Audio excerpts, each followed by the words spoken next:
Assalamualaikum warahmatullahi wabarakatuh. Kuliah kita sekarang ini adalah pemantulan gelombang pada permukaan bahan konduktor.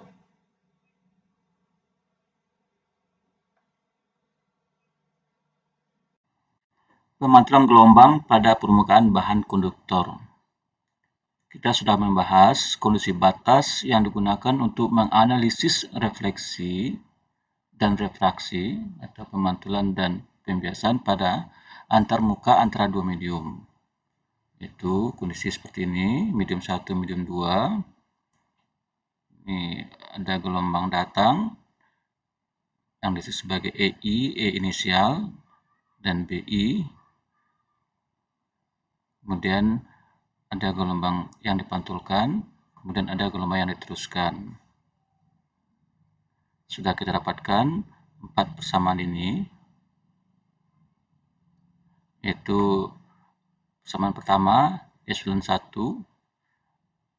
dari E0I kompleks tambah E0R kompleks dalam arah sumbu Z atau komponen Z-nya sama dengan epsilon 2 E0T kompleks dalam arah Z juga. Yang kedua, B0I kompleks tambah B0R kompleks dalam arah Z sama dengan B0T kompleks dalam arah Z. Yang ketiga, E0I kompleks tambah E0R kompleks dalam arah XY sama dengan E0T kompleks dalam arah XY. Dan yang keempat, seper-mu1 B0I kompleks tambah B0R kompleks dalam arah XY sama dengan seper-mu2 B0T kompleks dalam arah XY. Sayangnya, kondisi batas ini tidak bekerja jika ada muatan bebas atau arus bebas dalam medium. Jadi, jika ada muatan bebas atau arus bebas, maka kondisi batas ini tidak bekerja. Nah, untuk keadaan ini, kita dapat menggunakan hubungan yang lebih umum, yaitu ini. Yaitu yang pertama, epsilon 1 E1 3 lurus dikurang epsilon 2 E2 3 lurus sama dengan sigma F, rapat muatan bebasnya. Yang kedua, B01 3 lurus dikurang B02 3 lurus sama dengan 0. Yang ketiga, E1 sejajar dikurang E2 sejajar sama dengan 0. Dan yang keempat, 1/mu1 B1 sejajar dikurang 1/mu2 B2 sejajar sama dengan KF cross N. N itu adalah vektor galus permukaan.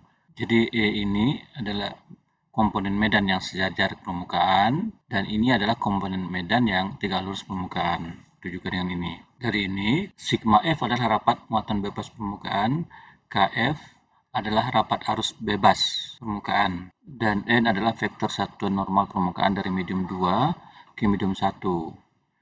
Untuk konduktor ohmik, itu konduktor yang memenuhi hukum Ohm, itu beda potensial listrik delta V pada konduktor berbanding lurus dengan arus I yang mengalir padanya jika semua kondisi fisik seperti suhu adalah tetap. Maka untuk konduktor ohmik ini berlaku bahwa semua arus permukaan itu sama dengan sigma F dikali medan E-nya. Artinya, dengan adanya rapat muatan bebas permukaan, jika dikenai medan E dari gelombang, akan menghasilkan arus permukaan pada logam. Nah, tapi hal ini tidak mungkin terjadi karena untuk bisa menghasilkan arus permukaan itu dibutuhkan medan listrik tak terbatas pada batas permukaan itu. Kita coba lihat alasannya kenapa. Kita bayangkan karena pengaruh medan dari luar, muatan-muatan bebas di permukaan akan bergerak yang menghasilkan arus permukaan. Nah, arus itu tentu mengalir pada suatu lintasan di permukaan tersebut. Kita bisa gambarkan seperti ini, lintasan arusnya, lintasan-lintasan di permukaan, misalnya di permukaan kita, karena masuk medan, ini ada lintasan-lintasan arus.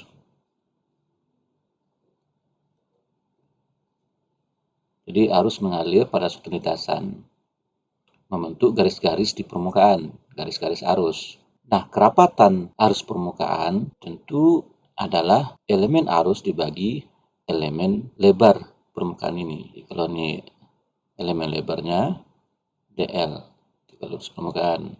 Ini elemen arus kita. Jadi berbeda dengan muatan, rapat muatan adalah rapat persatuan luas. Rapat muatan karena muatan mengisi titik-titik dalam permukaan. Jadi rapat muatan permukaan adalah muatan persatuan luas.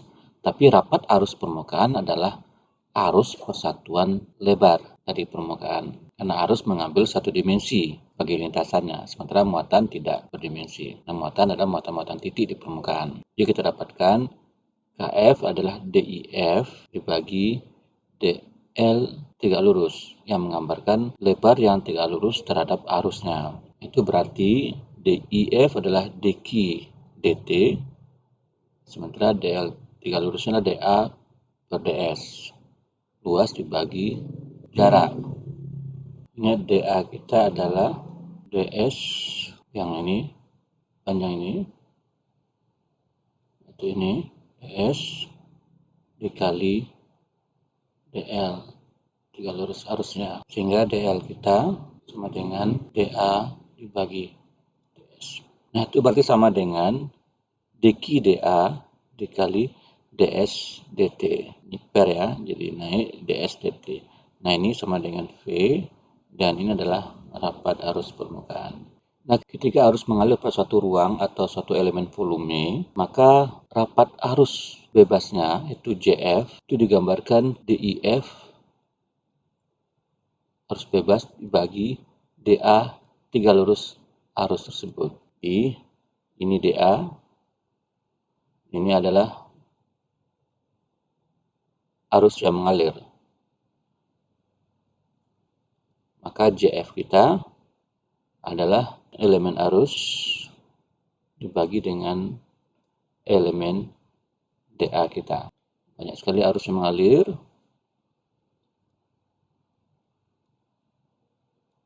Ini masing-masing arus I. Maka pada satu elemen kecil kita ambil, nah tentu ini disebut sebagai DI, DIF, arus bebas. Nah, luasnya adalah DA, tiga lurus terhadap arus bebasnya. Nah, maka definisi rapat arus tadi ya seperti ini.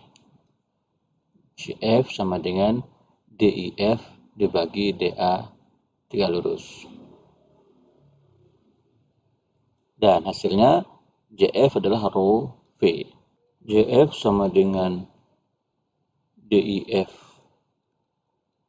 DA lurus, berarti sama dengan DQF per DT dibagi DV per DS, sama dengan DQF DV dikali DS DT. Hasilnya adalah rho dikali V. Ini C.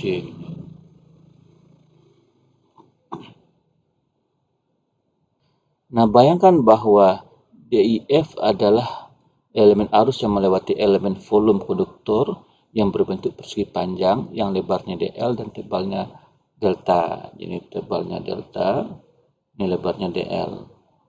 Ini elemen konduktor kita. Di dalamnya mengalir elemen arus bebas DIF. Elemen arus DIF melewati elemen volume tersebut secara tiga lurus terhadap elemen permukaan konduktor.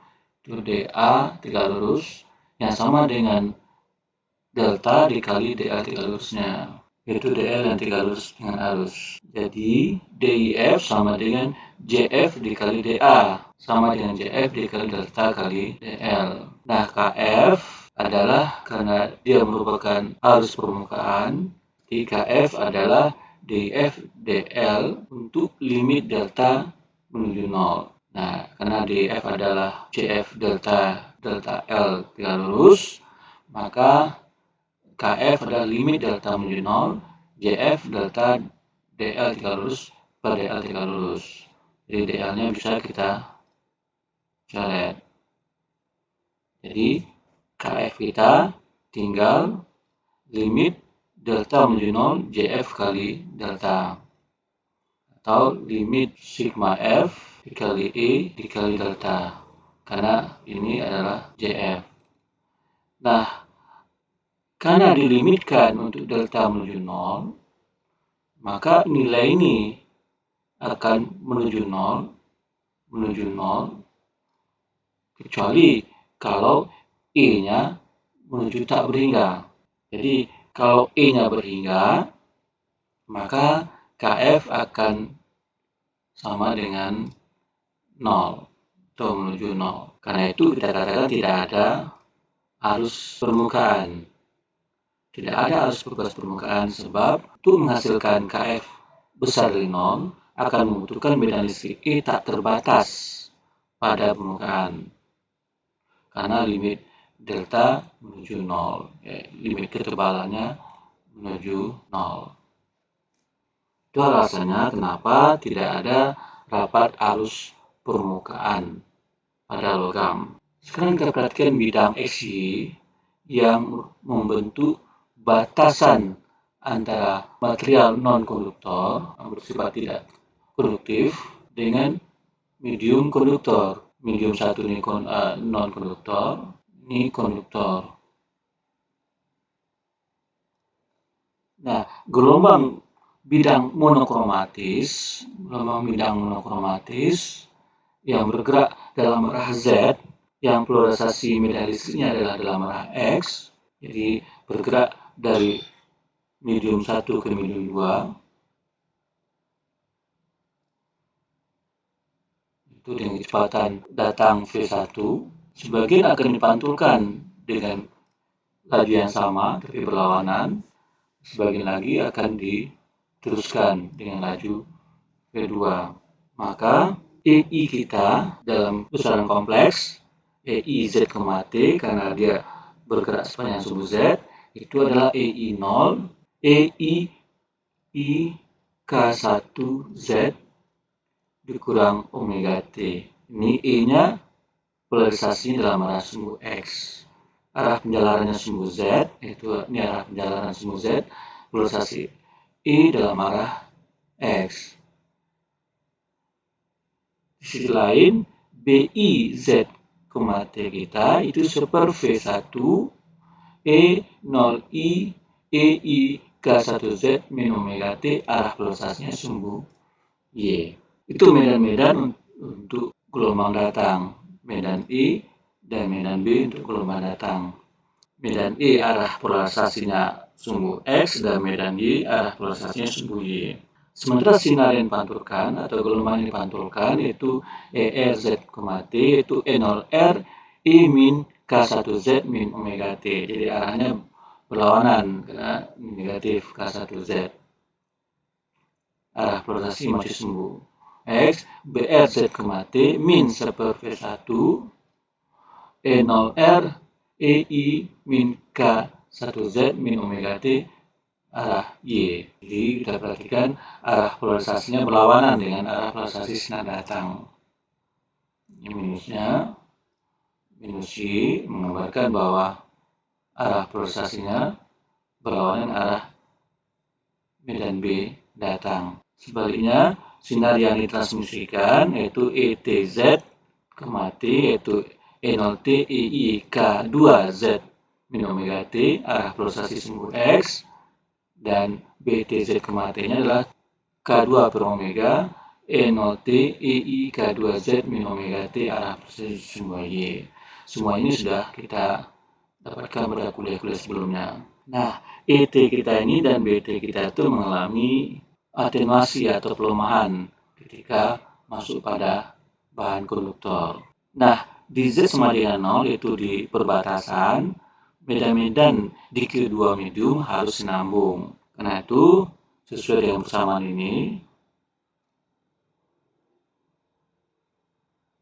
karena E yang tegak lurus sama dengan 0 di kedua batas medium, yaitu E yang medium 1 E-nya sejajar sumbu X dan medium 2 juga sejajar sumbu X.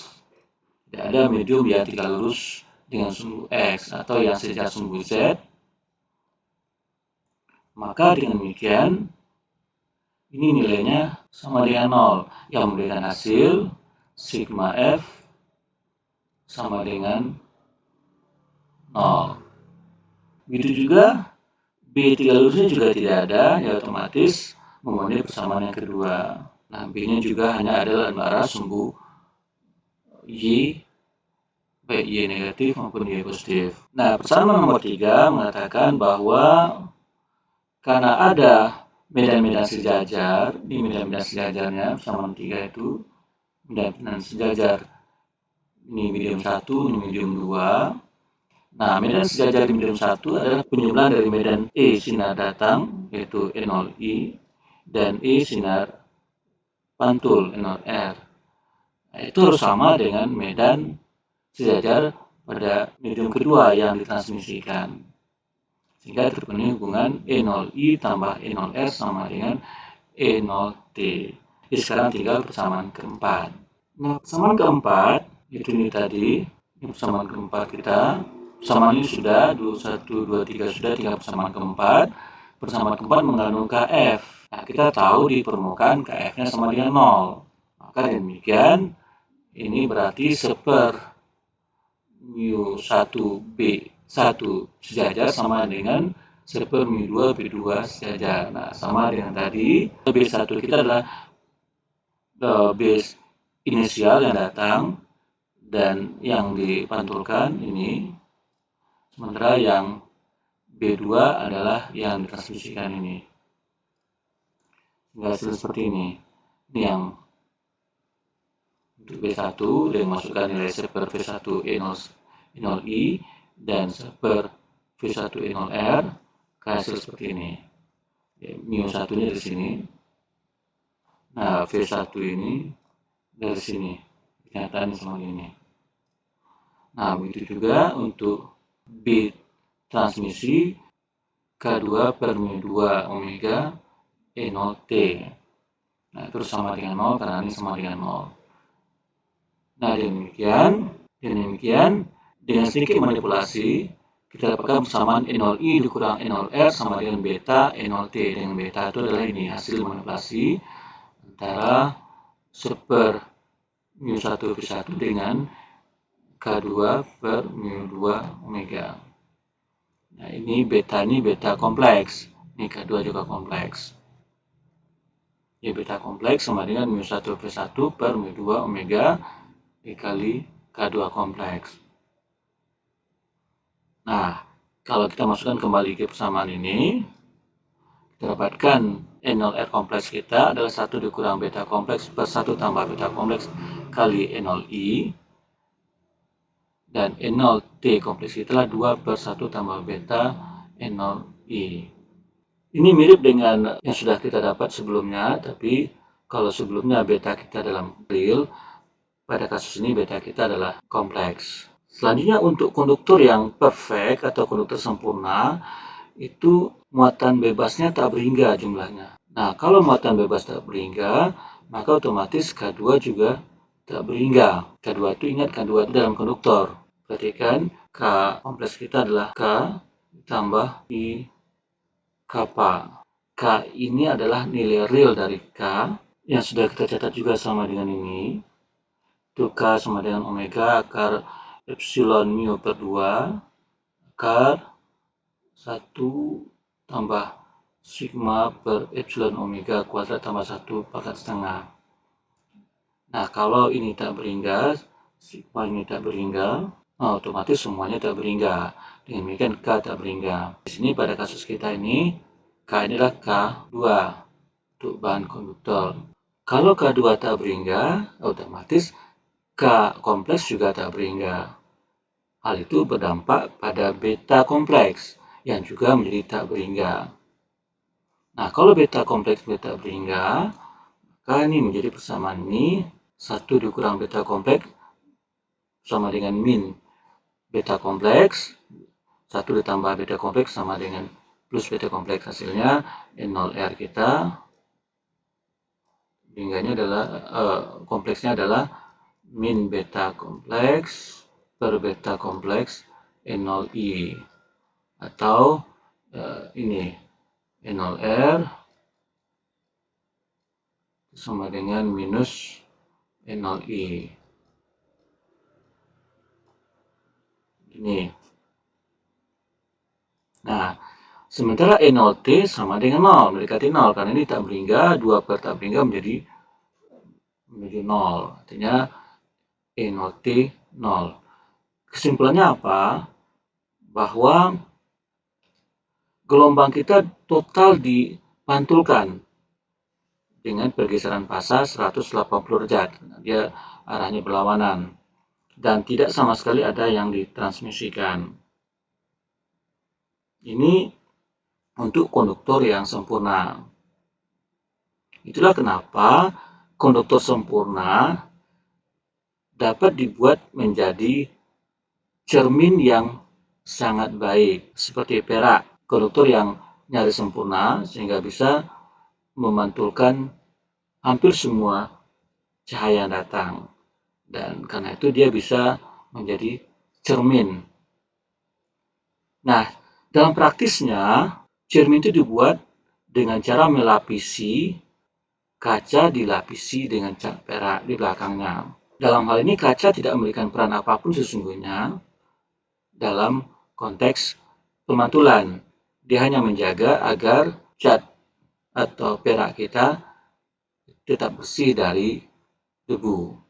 Karena skin depth dari perak itu dalam rentang frekuensi optik, yaitu gelombang cahaya tampak, skin depth kurang dari 100 Angstrom. Jadi sangat tipis sekali skin depth dari cahaya tampak pada perak.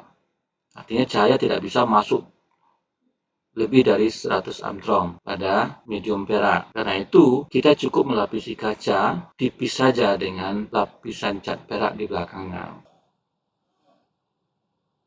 Terima kasih. Sampai di sini materi kita saat ini.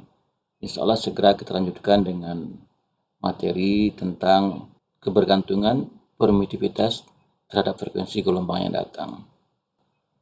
Terima kasih. Assalamualaikum warahmatullahi wabarakatuh.